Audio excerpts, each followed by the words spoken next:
Assalamualaikum warahmatullahi wabarakatuh. Sebelumnya, apakah teman-teman semua kenal dengan saya? Tentu tidak kan? Maka izinkan saya memperkenalkan diri saya. Perkenalkan, nama saya Muhammad Fahri Siregar dengan NIM 2416050017. Saya adalah salah satu mahasiswa UIN Imam Bonjol Padang dengan Fakultas Ekonomi dan Bisnis Islam dengan jurusan Perbankan Syariah Lokal A. Dan di video saya kali ini, saya akan menjelaskan sebuah materi dari mata kuliah pengantar studi pemikiran Islam yang dimana dosen pengampuhnya adalah Bapak Dr. Lukmanul Hakim, MAG, dan Bapak Rahmat Trihadi, MAG. Baiklah, materi saya kali ini adalah moderasi beragama, di mana saya akan menjelaskan pengertian moderasi beragama, hakikat dan ciri moderasi beragama, langkah-langkah untuk mewujudkan moderasi beragama, dan penerapan sikap moderasi beragama. Baik, untuk teman-teman yang belum paham dan mengerti tentang moderasi beragama, tonton video saya sampai akhir ya. Baik, saya akan menjelaskan apa itu moderasi beragama. Moderasi beragama adalah konsep yang menekankan pada sikap dan cara pandang seseorang atau kelompok dalam menjalankan keyakinan agama dengan seimbang, tidak ekstrim, serta menghargai keberagaman. Moderasi beragama bertujuan untuk menciptakan harmoni dengan beragam latar belakang agama dan budaya. Dalam konteks ini, agama dipandang sebagai sumber nilai-nilai kemanusiaan yang menjunjung tinggi perdamaian, toleransi, dan keadilan. Selanjutnya, hakikat dan ciri moderasi beragama. Hakikat moderasi beragama adalah keseimbangan, di mana seseorang mampu menjalankan keyakinannya dengan baik tanpa mengganggu atau merugikan hak dan keyakinan orang lain. Konsep ini menekankan pentingnya perdamaian, toleransi, dan kerukunan dalam beragama. Berikut beberapa ciri-ciri terkait moderasi beragama. Yang pertama, toleransi. Toleransi adalah sikap menghormati perbedaan, baik dalam keyakinan maupun praktik keagamaan. Moderasi beragama mendorong individu untuk menghormati keyakinan agama lain tanpa mengurangi keyakinan pribadi. Yang kedua, anti kekerasan.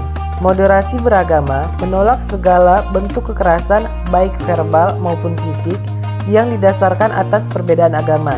Sikap ini bertujuan untuk menjaga kedamaian dan harmonis dalam kehidupan sosial. Yang ketiga, komitmen kebangsaan. Moderasi beragama mengajak menganut agama untuk berkomitmen terhadap nilai-nilai kebangsaan seperti cinta tanah air dan semangat persatuan, sehingga perbedaan agama tidak menjadi sumber konflik sosial. Selanjutnya, keadilan. Moderasi beragama menekankan pentingnya keadilan dalam berinteraksi dengan orang lain. Terlepas dari latar belakang agama, suku, dan budaya, keadilan di sini mencakup hak-hak asasi manusia yang harus dihormati. Selanjutnya, keseimbangan. Keseimbangan adalah inti dari moderasi beragama, di mana seseorang diharapkan tidak bersikap ekstrim dalam menjalankan agamanya. Sikap ekstrem, baik dalam bentuk radikalisme maupun fundamentalisme, dapat menimbulkan konflik sosial. Selanjutnya, dialog antar agama. Moderasi beragama mengajak untuk terbuka dalam berdialog dengan menganut agama lain, guna memperkuat hubungan sosial dan mengatasi kesalahpahaman yang mungkin muncul. Yang terakhir, sikap terbuka. Penganut agama adalah moderat, akan bersikap terbuka terhadap kritik dan saran, serta terus berusaha memperbaiki diri tanpa harus memaksakan keyakinan kepada orang lain. Selanjutnya, langkah-langkah untuk mewujudkan moderasi beragama. Yang pertama, pemahaman terhadap ajaran agama yang mendalam. Masyarakat perlu memiliki pemahaman yang mendalam dan benar mengenai ajaran agama mereka. Ini melibatkan penafsiran yang moderat dan seimbang, menghindari pemahaman yang ekstrim, baik radikal maupun liberal. 2. Toleransi terhadap perbedaan. Toleransi merupakan kunci dalam moderasi beragama. Setiap individu dan kelompok harus bisa menghargai perbedaan keyakinan, tradisi, dan pandangan dari kelompok lain tanpa memaksakan keyakinan pribadi atau kelompok kepada orang lain. 3. Dialog antar umat beragama. Mendorong dialog terbuka antar umat beragama sangat penting untuk menumpuk rasa saling pengertian dan mengatasi potensi konflik. Dialog ini dapat dilakukan melalui forum-forum diskusi, seminar, atau kegiatan bersama yang bertujuan memperkuat hubungan antar kelompok agama. 4. Menolak kekerasan atas nama agama. Moderasi beragama harus menolak setiap bentuk kekerasan yang dilakukan atas nama agama. Agama seharusnya menjadi sumber perdamaian, bukan justifikasi untuk tindakan yang merugikan orang lain. Yang kelima, penegakan hukum yang adil. Hukum harus ditegakkan secara adil dan tidak memihak, termasuk dalam menangani isu-isu yang melibatkan agama.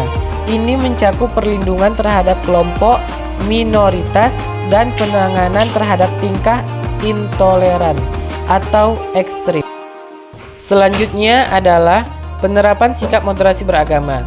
Moderasi beragama adalah sikap tengah-tengah yang menghindari ekstremisme dalam menjalankan ajaran agama, baik itu dalam bentuk sikap terlalu keras, ekstrim kanan, maupun terlalu longgar, ekstrim kiri. Penerapan sikap moderasi beragama sangat penting untuk menjaga kerukunan, toleransi, dan perdamaian di tengah masyarakat yang majemuk seperti Indonesia. Penerapan dalam kehidupan sehari-hari. Dalam keluarga, mengajarkan sikap moderasi kepada anak-anak sejak dini, memberikan contoh bagaimana menjalankan agama dengan damai dan menghargai perbedaan. Dalam masyarakat, berinteraksi dengan tetangga atau komunitas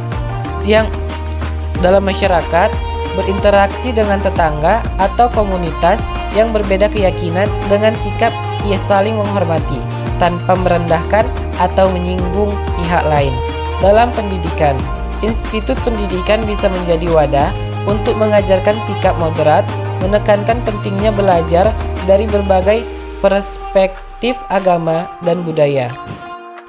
Tantangan dalam penerapan moderasi beragama: meningkatnya radikalisme dan intoleransi yang sering kali dipicu oleh kurangnya pemahaman tentang moderasi beragama. Penyalahgunaan agama untuk kepentingan politik yang dapat menimbulkan polarisasi di tengah masyarakat.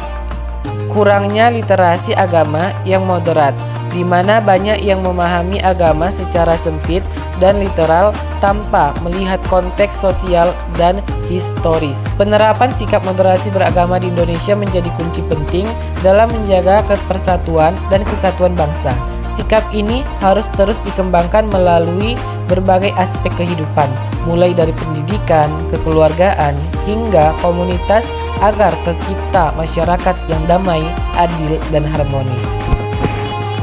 Jadi, kesimpulannya adalah moderasi beragama adalah kunci penting untuk menjaga kerukunan antar umat beragama, terutama dalam masyarakat yang majemuk seperti Indonesia, dengan menerapkan sikap moderat, toleran, adil, dan seimbang.